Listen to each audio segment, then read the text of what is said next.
đây là ốc nia ngày ní mà chọc khuôn cho nó là ốc nia chả vậy tới mà dặn đấy khuôn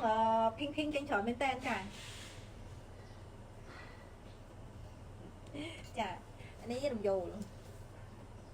đồng dồ dạng thông cho mình sạch chả đi nhưng lẹn chơi tới đâm bể vô cái lẹn ăn sạch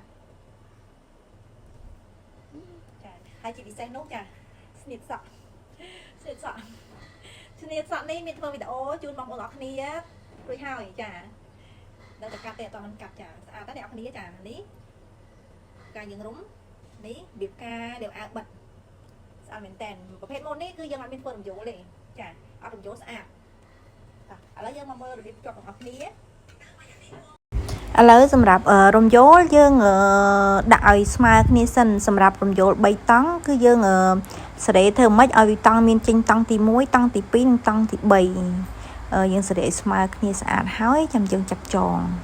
ចាឥឡូវនេះយើងចាប់ផ្ដើមចងភ្ជាប់កន្លែងចងភ្ជាប់នេះគឺសំខាន់មែនតើអ្នកនរគ្នានិយាយទៅបើថាចងមិនបានណែនទេគឺរំយោលយើង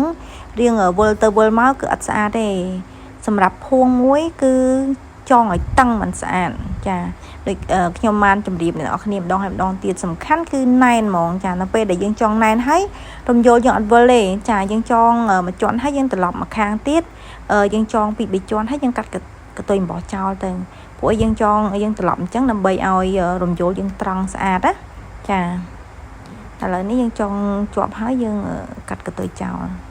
ចាឥឡូវនេះរួចរាល់ហើយចាហើយយើងសេរីកន្លែងកភួងតិចណាសេរីឲ្យស្មើដល់ពេលដែលយើងរត់ចងគឺកន្លែងកភួងហ្នឹងរៀងវាចហើយអញ្ចឹងយើងក្តោប